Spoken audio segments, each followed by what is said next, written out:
Sekarang ada orang yang mampu dan juga sanggup menulis buku-buku tulisan untuk disebarkan kepada umat. Tajuk buku mereka, Nabi Muhammad sebagai seorang manusia. Merendah-rendahkan baginda Rasul SAW dan menganggap bahawa penceritaan kehebatan dan keagungan Rasul dianggap berlebihan.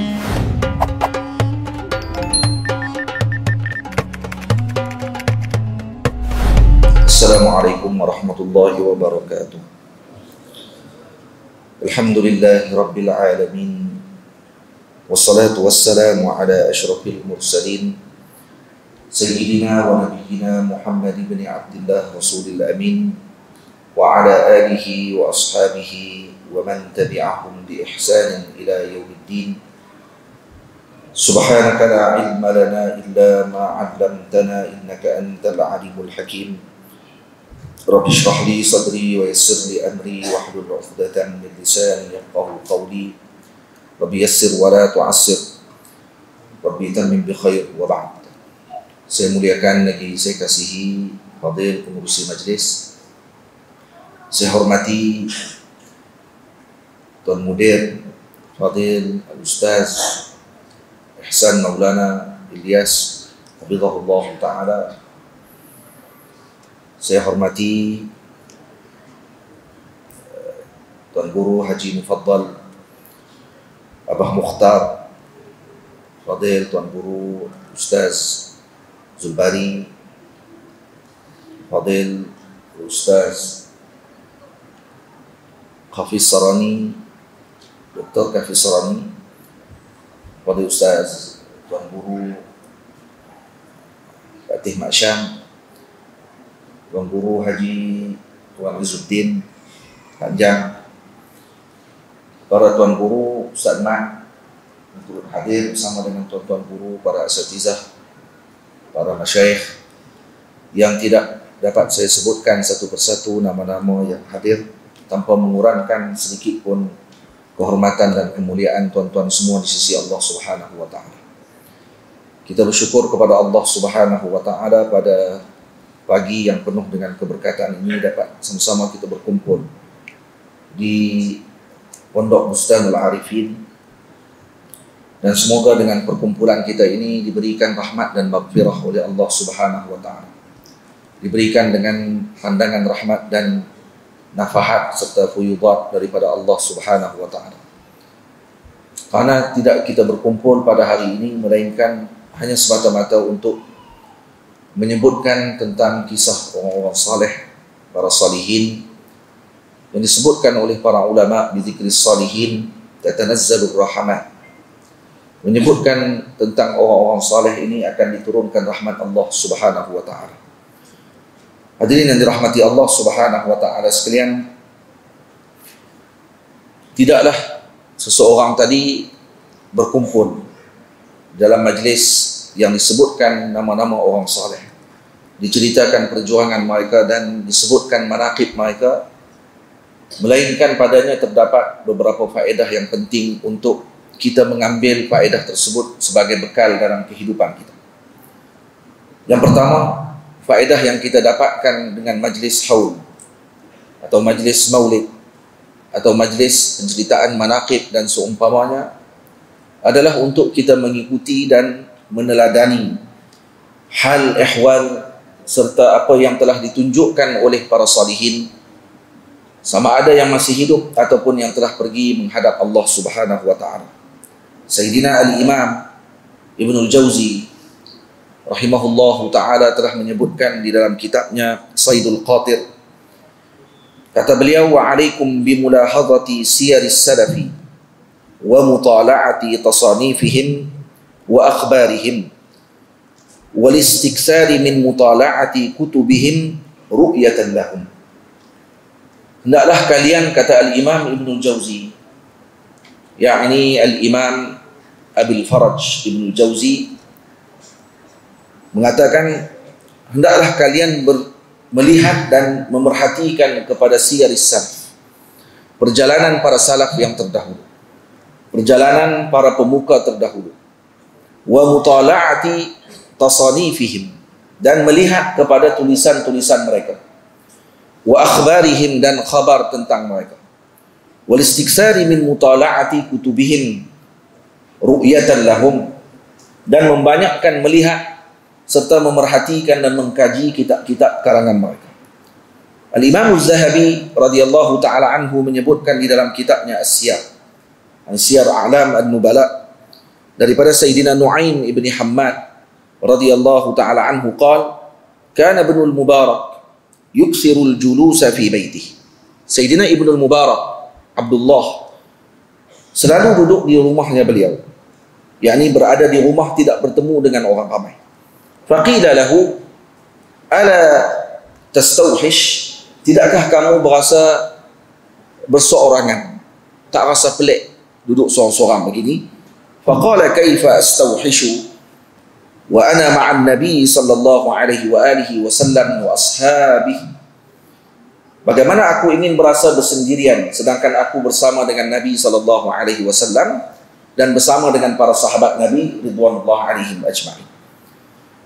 Di maknanya ketika beliau membaca hadis, ketika beliau membaca tentang manaqibnya para salihin, seakan berada dan hidup bersama dengan mereka ketika tersebut.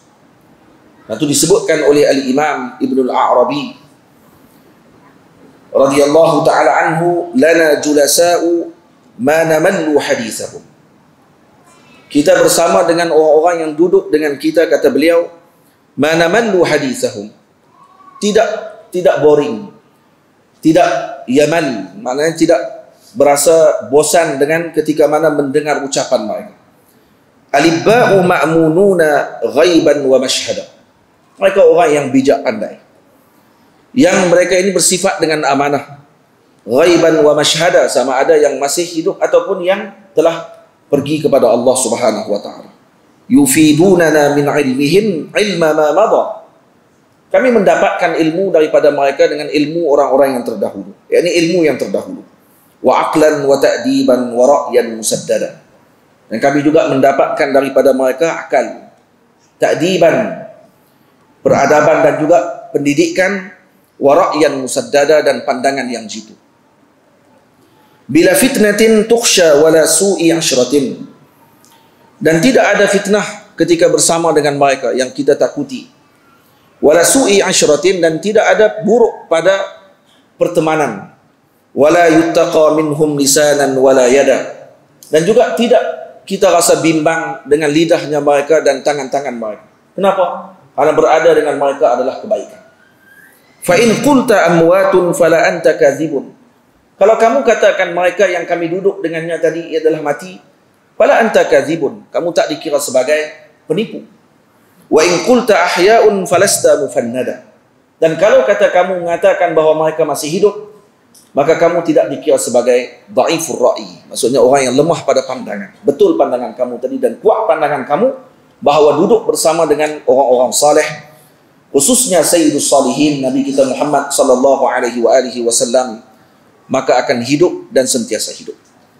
Hadirin yang dirahmati Allah, dari syair yang dibacakan tadi yang disebutkan oleh Al-Imam Ibnul A'rabi radhiyallahu taala anhu, kita dapat memahami bahawa berada dengan para salihin, mendengar kisah mereka dan juga menelusuri jalan perjuangan mereka, tidak lain dan tidak bukan akan menerbitkan himmah, menambahkan akal, menerbitkan akhlak. Dan itu tujuan kenapa dilakukan majlis yang sebegini. Dan sebegini majlis ini sepatutnya dilaksanakan dan dianjurkan untuk memperkenalkan umat dengan perjuangan para a'immah, para ulama, para salihin, para aulia Allah Subhanahu wa taala. Karena ketika tidak diingatkan, maka umat akan makin jauh dengan siapa yang patut mereka jadikan idola, siapa yang patut mereka jadikan panutan. Bagaimana jalan sebenar untuk menuntut ilmu, bagaimana untuk meneladani dan juga mengikuti jalannya para ulama dan para salihin. Tidak hanya sekadar semata-mata melihat pada pakaian mereka, tidak hanya melihat kepada percakapan mereka dan ucapan mereka. Sebaliknya melihat kepada jalan perjuangan dan bagaimana mereka menuntut ilmu tadi, bermula dari permulaan sehingga mereka menjadi seorang guru. Tidak melihat guru ketika telah menjadi guru, tapi melihat guru ketika beliau seorang murid dan seorang yang berkhidmat kepada para gurunya. Maka ini akan menerbitkan himmah, menerbitkan rasa yang tinggi dalam hati untuk meniru dan juga meneladani jalan mereka tersebut. Karena itu antara faedah berada dalam majlis yang sebegini juga adalah membersihkan hati dan juga menurunkan rahmat Allah Subhanahu wa taala. Imam Ahmad Ibnu Hanbal mengatakan bahawa aku telah mendengar sami'tu Sufyan bin Uyainah yaqulu tanzilur rahmah 'inda dzikris salihin. Turunnya rahmat Allah taala dengan sebutan atau disebutkan nama orang-orang saleh, disebutkan kisah-kisah mereka. Disebutkan oleh Al-Imam As-Sawri radhiyallahu taala anhu 'inda dzikris salihin tanzilur rahmah. Ketika disebutkan orang-orang saleh, maka turunlah rahmat Allah Subhanahu wa taala. Juga disebutkan oleh Al-Imam Ibnu Jauzi rahimahullahu taala, ra'aitu ishtighala bil fiqhi wa sama'il hadis la yakadu yakfi fi salahil qalbi. Aku melihat menyibukkan diri dengan fikih dan juga menyibukkan diri dengan hanya mendengar hadis, la yakadu yakfi fi salahil qalbi, tidak cukup untuk memberikan kebaikan kepada hati semata-mata, illa an yumazzija birraqa'iqi wan nazari fi siyaris salafis salih, melainkan dicampurkan sekali dengan majlis tersebut diceritakan tentang sirahnya para salihin, para aulia Allah Subhanahu wa taala, cerita raqa'iq, yakni cerita-cerita tentang sufi dan tasawuf, li'annahum tanawalu maqsudan naqli, karena mereka yang mengambil dan menyampaikan kepada kita maqsudun naqli. Maqsudan naqli maksudnya makna asal daripada apa yang diucapkan oleh Nabi SAW difahami dengan jalan hidupnya para salihin tersebut.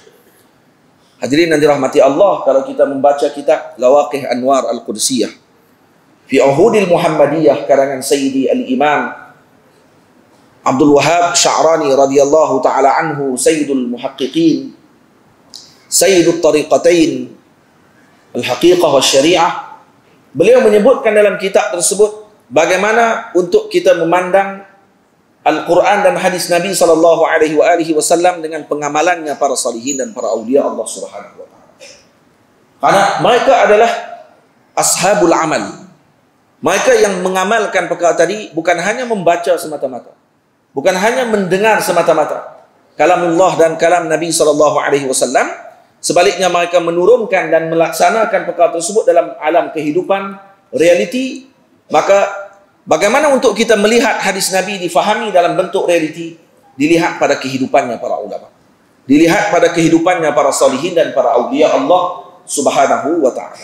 Karena itu kata Imam Ibnu Jauzi, wa qaraju an suwaril af'alil ma'muri biha ila zawqi ma'aniha wal muradi biha. Maka dikeluarkan daripada surah atau gambaran maknanya sahaja ataupun kepada gambaran yang berbentuk makna semata-mata kepada bentuk realiti yang difahami untuk dilaksanakan dan diamalkan. Qala Ibrahim ibnu Ishaq, kata Imam Ibrahim ibnu Ishaq Al-Harbi, yaqulu sami'tu Bishra bin Al-Haris yaqulu hasbuka anna aqwaman mauta tuhyil quluba. Cukuplah kaum yang telah wafat, tetapi hati mereka ini menghidupkan hati-hati yang mati. Maksudnya kata Al-Imam Bishr bin Al-Harith, hasbuka anna aqwaman mauta, cukup bagimu dengan kaum yang kamu lihat dia mati. Pada zahirnya tuhyil quluba, tetapi mereka menghidupkan hati-hati yang mati. Bizikrihim wa anna aqwaman ahya'un taqsul quluba bi ru'yatihim. Jadi cukup dengan kamu melihat orang mati walau mereka telah mati, tetapi mereka menghidupkan hati ketika mana mendengar kisahnya mereka. Dan cukup kamu melihat kaum yang mematikan hati ketika mana kamu melihat mereka sedang mereka masih hidup. Jadi karena itu disuruh bagi kita oleh baginda Rasul SAW untuk menziarahi makamnya para salihin. Kuntu nahaitukum an ziyaratil qubur ala fazuruha. Ziarahlah kubur, kata Rasulullah SAW. Kenapa? Karena ianya akan menerbitkan raqaiq, kelembutan pada hati kita, dan juga akan menerbitkan perasaan untuk kita meniru sirahnya para awliya dan para salihin. Itu hadirin yang dirahmati Allah, menziarahi makamnya para salihin dan awliya menghadiri majlis yang sebegini, saya yakin tidak akan terbit daripada majlis ini melainkan perasaan berkobar-kobar dalam hati kita untuk melaksanakan amal, insya-Allah. Yang terbit daripada majlis yang sebegini ketika diceritakan tentang para salihin, perjuangan mereka dan juga akhlaknya mereka, bagaimana mereka membina dan melaksanakan tugas mereka sebagai pewaris Nabi SAW dan pewaris para anbiya alaihi wassalatu wassalam, maka kita akan terbit perasaan ingin meniru dan menjalani jalannya mereka. Dan bahwa jalan ini bukan jalan yang mudah. Bahwa jalan ini jalan yang sukar. Asyaddul bala al-anbiya thumma amsalu fal amsal. Paling berat ujian adalah para nabi dan yang mengikuti jalan sebagaimana mereka dan juga yang seumpama dengan mereka. Kalaulah para nabi yang disebutkan oleh Nabi dalam hadis tersebut asyaddul bala al-anbiya, fama balukum bi sayyidil anbiya alaihi assalatu wassalam sallallahu alaihi wa alihi wasallam. Bagaimana dengan Nabi kita Muhammad yang merupakan sayyidul anbiya? Kalaulah para nabi yang terdahulu juga menerima ujian yang berat, lebih-lebih lagi sayyidul anbiya Nabi kita Muhammad sallallahu alaihi wa alihi wasallam. Maka hadirin yang dirahmati Allah, juga antara kelebihan kita menghadiri majlis haul, mengikuti majlis memperingati orang-orang yang saleh, mengenalkan seseorang tadi dengan qadar dirinya. Dia akan lebih mengenal dirinya. Dia akan tahu apa yang dia lakukan untuk umat. Ketika kita melihat para ulama, para salihin diceritakan tentang kisah perjuangan mereka dan juga keinginan mereka untuk mendidik umat Nabi SAW, maka kita akan terbit perasaan dalam hati kita, apa yang telah kita lakukan kepada umat Nabi SAW. Hanya kita berbicara dalam Facebook, kita banyak cakap dalam TikTok, kita hanya seronok untuk cakap dan komen itu dan ini. Tapi apa kerja buat kita dengan umat Nabi SAW? Adakah umat Nabi terkesan dengan cara buatnya kita? Adakah umat Nabi semakin baik dengan sebab cara dakwahnya kita? Bagaimana? Jadi ini persoalan kembali kepada kita. Jadi ketika hadir ke majlis yang sebegini, maka orang tadi akan mengetahui tentang qadar diri, ma'rifatul insan qadra nafsi.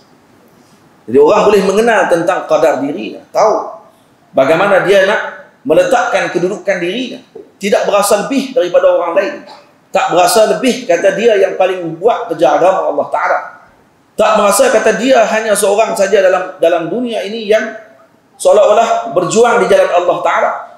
Sebaliknya ada pendahulu kita yang telah melakukan kerja-kerja tersebut dan mereka telah melakukan dan moga diterima oleh Allah Subhanahu wa taala amalan mereka. Bukan senang hadirin yang dirahmati Allah untuk mempunyai perasaan dan juga semangat bagi mendidik umat Nabi SAW. Mereka akan korbankan masa, mereka mengorbankan tenaga, mereka mengorbankan keluarga mereka sendiri, kebahagiaan dan seumpamanya. Kadang-kadang terpaksa dibahagikan dengan umat, tidak hanya kepada umat kecil yang berada di kelilingnya. Mereka membahagikan masa mereka kepada seluruh umat Nabi SAW. Baginda Rasul SAW membahagikan masa baginda Rasul kepada beberapa bahagian. Bahagian untuk umat dan bahagian untuk Nabi SAW. Dan ketika mana Nabi balik ke rumah untuk bahagian Nabi, dibahagikan pula kepada 3 bahagian. Baginda Rasul SAW membahagikan masa baginda kepada 2 bahagi. Yang pertama, bahagian beliau untuk umat Nabi SAW. Jadi baginda akan berada bersama dengan umat. Bahagian kedua adalah bahagian untuk diri Nabi SAW. Maka bahagian untuk diri Nabi di rumah Nabi yang mulia. Pun begitu bahagian di rumah Nabi dibahagikan pula kepada 3 bahagian. Yang pertama untuk Allah, ini untuk Nabi SAW bermunajat dengan Allah Subhanahu wa taala. Yang kedua untuk ahli keluarga Nabi SAW, menunaikan hak kepada para istrinya dan kepada anak-anak cucunya.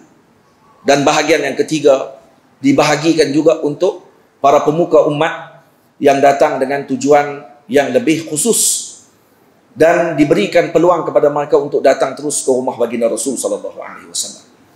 Kalau dilihat keseluruhannya, Tidak ada rehat untuk Nabi SAW.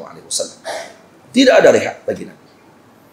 Karena itu 23 tahun baginda Rasul di dalam umat menyampaikan dakwah baginda Rasul. 23 tahun umurnya dakwah. 63 tahun umurnya baginda Rasul SAW yang zahir. Tapi apa yang dilakukan oleh Nabi dalam tempoh 23 tahun? Umat seluruhnya mendapatkan kebaikan dan rahmat daripada hujung alam ke hujung alam. Dari langit yang ketujuh sampailah ke bumi yang ketujuh. Kesemuanya mendapatkan manfaat daripada rahmatnya baginda Rasul sallallahu alaihi wasallam. Wa ma arsalnaka illa rahmatan lil alamin. Bermakna apa di sini? Bahwa baginda Rasul diberikan oleh Allah Subhanahu wa taala dengan kemuliaan dan kelebihan yang tidak ada pada seorang pun mampu melakukan seperti beliau dengan tempoh masa yang mahdudah, yang sedikit, tetapi menerbitkan dengan sesuatu yang luar biasa. Itu satu yang sangat menjijikkan ketika seorang membicara tentang Rasul sallallahu alaihi wasallam, menganggap bahawa Nabi sepertinya, menganggap bahawa Nabi adalah manusia sepertinya. Tidak ada seorang mengatakan bahawa Nabi keluar daripada itar manusia. Tak ada seorang menyebutkan perkara tadi. Dan itu tidak perlu pun dibincangkan. Karena bila disebutkan tentang Nabi, sudah ma'ruf pada ta'rif bagi Nabi. An-Nabi huwa insanun hurrun. Manusia, hur. Ma'ruf itu. Awal lagi perkataan pertama dalam ta'rif bagi An-Nabi atau Ar-Rasul adalah Al-Insan. Jadi tak perlu diceritakan tentang keinsanan Nabi SAW. Sekarang ada orang yang mampu dan juga sanggup menulis buku-buku tulisan untuk disebarkan kepada umat. Tajuk buku mereka, Nabi Muhammad sebagai seorang manusia. Apa benda ni? Kenapa yang nak kena buat tajuk tu? Ada orang kata Nabi bukan orang. Nabi manusia. An-Nabiyyu insanun laisa ka insan. Nabi manusia tapi tidak seperti manusia yang lain. Nabi itu permata di celah-celah batu yang biasa. Jadi bagaimana kamu boleh katakan Nabi SAW dengan makna insan tadi? Hakikatnya adalah untuk tangkis, merendah-rendahkan baginda Rasul SAW dan menganggap bahawa penceritaan kehebatan dan keagungan Rasul dianggap berlebihan. Sedangkan Nabi SAW sendiri telah meletakkan had bagi kelebihan ataupun berlebihan bagaimana yang dilarang kepada Rasul. Seperti mana yang disebutkan oleh Al-Imam Al-Busiri radhiyallahu ta'ala anhu, da'athu an-nasara, tinggalkan apa yang disebutkan oleh Nasrani tentang Nabi Yihimi, yaitu Nabi Allah Isa alaihissalam dan juga Nabi Allah Musa alaihissalam dan Nabi Allah Uzair alaihissalam, yang mereka sebutkan bahawa para Nabi ini adalah Tuhan, anak Tuhan dan seumpamanya. Nabi SAW mengatakan dalam hadis, la tutruni kama atratin nasara Isa bin Maryam. Jangan kamu agungkan aku seperti mana golongan Bani Israel Nasrani mengagungkan Isa bin Maryam. Baik, bagaimana pengagungan tadi dilarang? Adakah Nabi melarang mengagungkan Nabi secara mutlak? La. Nabi meletakkan dengan qaid. Kama atratin nasara Isa bin Maryam. Seperti mana Nasrani mengagungkan Sayyidina Isa ibn Maryam. Walakin qulu inni abdullah wa rasul. Tapi katakan bahawa aku adalah hambanya Allah dan Rasulnya Allah Subhanahu wa ta'ala. Itu maknanya. Maknanya Nabi ingin memaklumkan kepada kita, jangan kamu sampai mengagungkan aku, mengatakan aku ini Tuhan atau anak Tuhan seperti Nasrani sebut. Dan tidak ada seorang umat Nabi SAW yang benar imannya menyebutkan bahawa Nabi itu terkeluar daripada kemanusiaannya, masuk kepada hak ketuhanan. Tidak ada seorang pun. Jadi kenapa nak bimbang benda yang tidak dibimbangi oleh Rasulullah SAW? Ini kebimbangan, kebodohan maksudnya. Ini orang yang menerbitkan bodoh bagi umat Nabi SAW. Menjauhkan umat dengan mengagungkan Rasulullah, seolah-olah menganggap bahawa Sayyidina Rasul kalau diagungkan, maka ia akan menerbitkan kepada syirik. Tidak akan berlaku perkara tersebut. Karena Nabi sendiri menjamin perkara itu. La akhwafu ala ummati syirk. Aku tidak bimbang umatku melakukan syirik, kata Rasulullah. Tak akan berlaku syirik kepada umat Nabi SAW dengan hanya berkait dengan Rasulullah sallallahu alaihi wasallam, karena Allah telah menjaga Rasulullah daripada perkara tersebut. Hadirin yang dirahmati Allah Subhanahu wa taala sekalian, karena itu ketika hadir ke majlis yang sebegini, seorang akan mengenal kadar dirinya, tahu tentang bagaimana kerja buatnya, dan tahu apa yang telah dia lakukan untuk umat Nabi SAW. Tamam? Apa yang dilakukan oleh Al-Fadhil Ustaz Ansari ketika beliau mendidik para santrinya, diambil bukan hanya pelajar yang terpilih, tetapi diambil dengan siapa sahaja yang ingin datang belajar. Maka ini adalah sikap yang mulia yang ditunjukkan oleh beliau, karena di kulli nafasil awliya turuq. Setiap nafas para wali itu ada jalannya. Setiap nafas para awliya itu ada jalannya.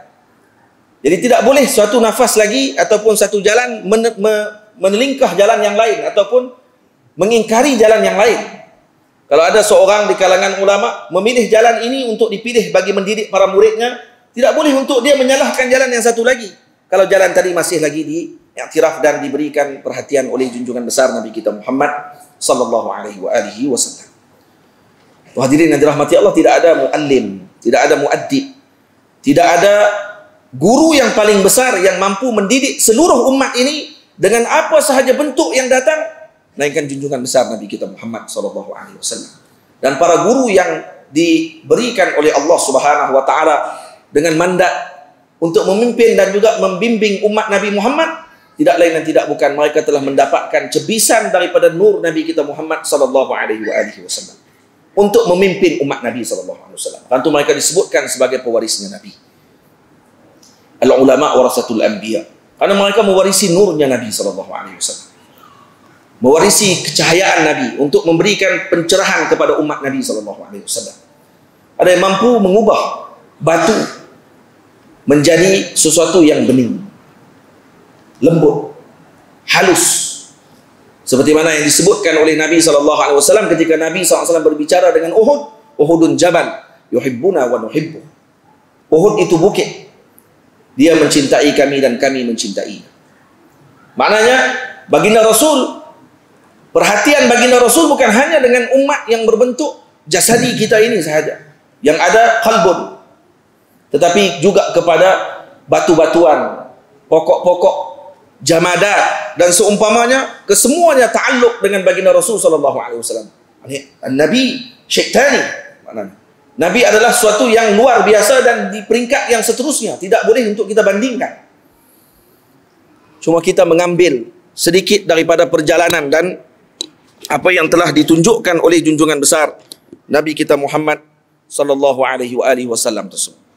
Karena itu hadirin yang dirahmati Allah, kelebihan yang lain yang kita boleh dapatkan daripada menghadiri majlis yang sebegini adalah menerbitkan mahabbah kepada para salihin dan para awliya Allah Subhanahu wa taala, dan menerbitkan perasaan dalam hati kita untuk mengagungkan dan memuliakan mereka, mendekatkan para anak muda dengan orang-orang yang soleh yang patut dijadikan sebagai panduan, dan juga mengenalkan kita kepada sistem pendidikan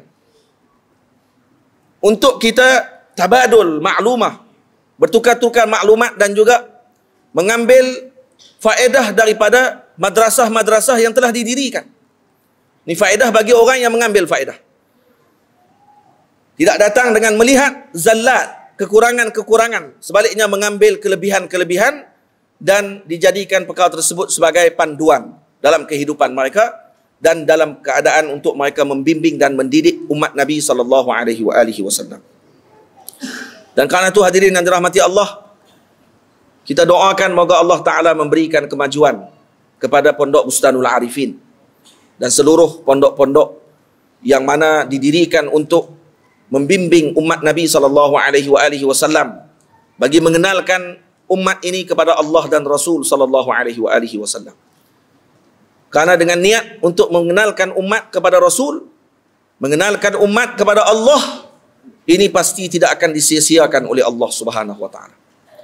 Ya, walaupun pendidikan yang sebegini terkadang dianaktirikan, dijadikan pada standard yang kedua, tetapi ini yang sepatutnya dijadikan sebagai pengajian yang peringkat yang lebih diutamakan kepada para anak muda khususnya.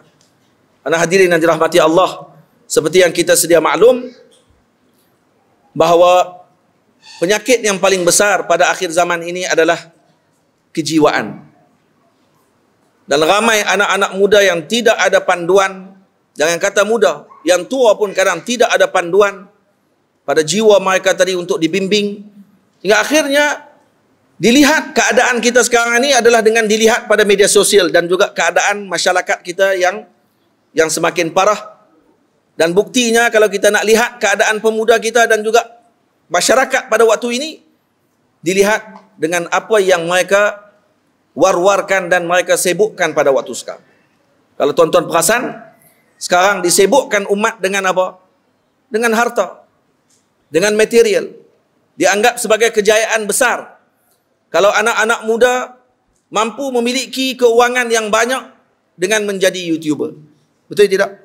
Anak muda dianggap sebagai berjaya kalau ada kereta 3 biji. Mewah.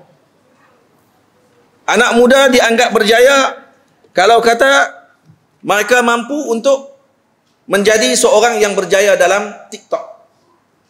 Dan itu disebarkan dalam Facebook, dalam Instagram. Diperlihatkan kepada anak-anak muda dengan sistem tersebut. Tidak ada seorang pun yang dianggap dan ditulis dalam ni kejayaan anak muda ini, kejayaan ini adalah kerana ilmunya. Kejayaan seorang ini adalah kerana pengajiannya, talaqinya dengan para guru, bertemunya dengan para masyayikh. Tak ada. Yang ada apa dia? Anak muda ni YouTuber. Gaji dia sebulan 10,000. Ada kereta mewah 5 biji.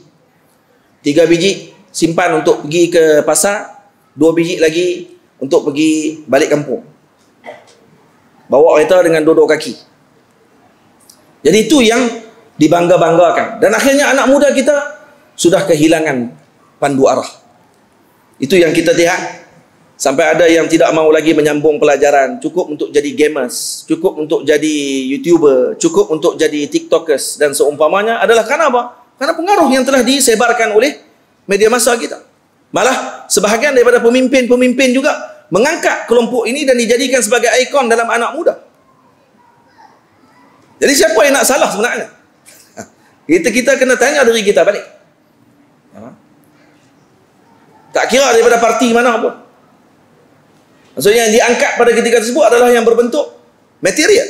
Kita sendiri yang menganggap dengan perkara tersebut dan kita sendiri yang memperjuangkan dengan perkara tadi. Kemudian kita inginkan anak muda yang jiwanya bersih. Yang kita inginkan anak muda yang jiwanya tenang. Ajib. Ini tidak akan dapat dihasilkan. Karena itu yang dilakukan oleh Al-Fadhil Ustaz Ansari di sini adalah bentuk kepada manifestasi perkara yang sepatutnya dilakukan. Membersih jiwa tidak lain dan tidak bukan adalah dengan jalan ilmu. Membersih jiwa tidak lain dan tidak bukan dengan jalan suluk ila Allah. Dengan dua jalan ini yang akan mampu menyelamatkan jiwa. Baca kitab Al-Imam Ibnu Athaillah As-Sakandari, Tajul Arus, Al-Hawi li Tahzibin Nufus. Baca kitab Al-Imam Ibnu Athaillah As-Sakandari, At-Tanwir fi Isqati Tadbir, dan kitab-kitab yang dikarang oleh para ulama sufi. Tidak lain tidak bukan mereka adalah tabibul qulub, pembersih, dokter hati yang paling utama yang mampu untuk menyelamatkan umat pada akhir zaman yang parah dengan jiwa mereka. Bunuh diri, rasa duit tidak ada, ini akan menyebabkan kegelapan bagi kehidupan mereka. Tapi mereka tidak rasa gelap ketika ilmu tidak ada. Tak rasa gelap ketika tidak hadir ke majlisnya para masyayikh, para ulama. Tidak rasa gelap ketika mana tidak pernah berzikir walau sehari, tidak berselawat kepada Nabi SAW. Ini parah, hadirin yang dirahmati Allah. Dan keparahan tersebut kebiasaannya disebarkan oleh kita sendiri. Moga-moga Allah Ta'ala menjadikan majlis ini majlis yang mulia. Menjadikan majlis ini majlis untuk menerbitkan orang-orang yang mulia. Menjadikan pondok ini pondok yang mampu menerbitkan para pemuka ummah satu masa kelak, membimbing umat Nabi SAW. Karena selalu diperkenalkan, selalu diingat-ingatkan kepada anak-anak murid. Dan ini kelebihannya ilmu. Para guru ketika mana mereka mempunyai murid, ketika orang lain mati, maka mereka masih hidup di dalam hati para murid mereka.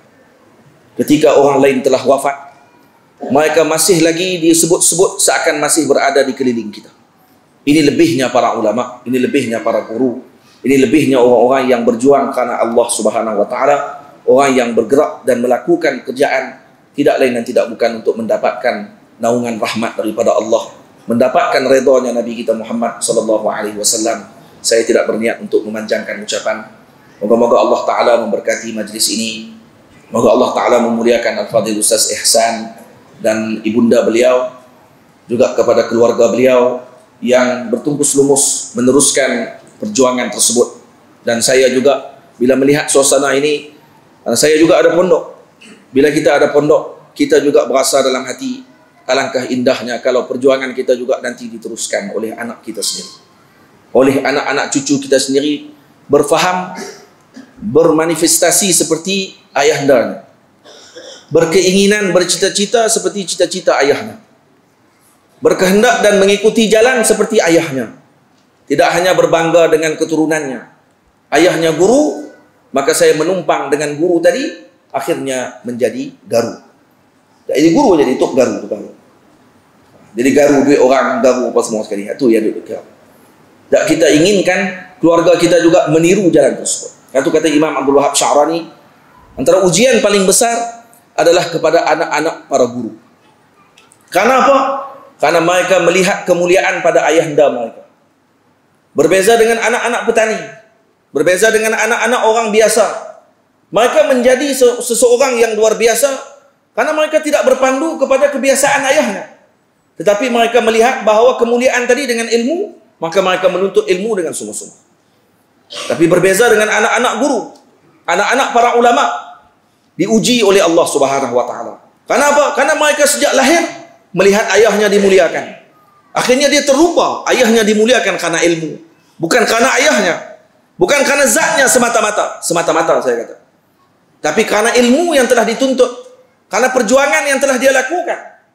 Tapi akhirnya dia menyebabkan dia terlupa dengan perkara tersebut dan dia mengambil kelebihan sahaja, ingin dimuliakan dan meninggalkan jalan ilmu, dan akhirnya dia diputuskan daripada keberkatan ilmu tersebut. Dan akhirnya apa yang berlaku? Diuji. Anak-anak guru tidak menjadi guru. Anak-anak guru memilih jalan yang lain. Ajaib. Dan ini disebutkan oleh Sidi Abdul Wahab Sya'rani. Lalu beliau mengatakan, paling penting bagi seorang guru menyerahkan anaknya kepada Allah. Sangat sedikit dalam keluarga para guru menjadi guru. Ingin mendapatkan keluarga seperti Al-Imam Ramli, daripada ayahnya Syihabuddin Ramli, lahir anaknya Syamsuddin Ramli, pengarang Nihayatul Muhtaj. Ini sukar untuk didapati. Untuk mendapatkan keluarga seperti Al-Imam Khatib Syirbini dan keluarga Syirbini, sukar untuk didapatkan. Untuk mendapatkan keluarga seperti Al-Imam Subki, Tajuddin, Taqiyuddin, Bahauddin dan seumpamanya, sukar untuk didapatkan. Untuk mendapatkan keluarga seperti Al-Ghumari, Muhammad Al-Ghumari, Sultanul Awliya, Ahmad Al-Ghumari, Sayyidul Muhaqqiqin Muhaddithin, Al-Imam Abdullah Al-Ghumari, Sayyid Al-Usuli, dan kemudian mendapatkan para muridnya yang lain dan anak-anaknya Al-Ghumari yang luar biasa, sukar untuk didapatkan keluarga-keluarga yang sedemikian. Begitu juga dengan keluarga Alawi. Abuya Said Alawi Al-Maliki melahirkan anak Alwi Al-Maliki, melahirkan anaknya Muhammad Alwi. Muhammad Alwi melahirkan anaknya Ahmad bin Muhammad Alwi Al-Maliki. Sukar. Seperti mana Tok Benang Daya keluarkan anak cucunya sampai kepada Tok Pak Nyai Izzuddin. Seperti mana para guru dan para sesepuh terdahulu mengeluarkan anak cucunya. Sukar untuk dapatkan. Berapa banyak keluarga guru yang keluar semuanya Tok Guru. Susah. Kenapa? Karena anak-anak melihat kemuliaan ayahnya tapi tidak mengambil jalan bagaimana ayahnya dimuliakan oleh Allah Subhanahu wa taala. Moga anak-anak kita meniru jalan kita, menjalani jalan ilmu, meniru jalan para ulama dan para aulia Allah Subhanahu wa taala, dan yang paling utama kita menyerahkan anak kita tadi kepada Allah. Paling berat kata Sidi Abdul Wahab Sya'rani ketika ayah tadi mengatur-ngatur anaknya. Saya pesan sungguh-sungguh ni kepada anak Tok Guru. Saya sendiri ada anak. Jadi biasanya anak yang dia jadi guru ni, kalau dia pergi hantar anak pergi ke pondok mana-mana, dia yang pandai duk atok anak. Dia atok pula anak dia dekat Tok Guru di pondok tu. Ni hebat. InsyaAllah tak jadi. InsyaAllah tak jadi. Nampak? Bapak tak siap.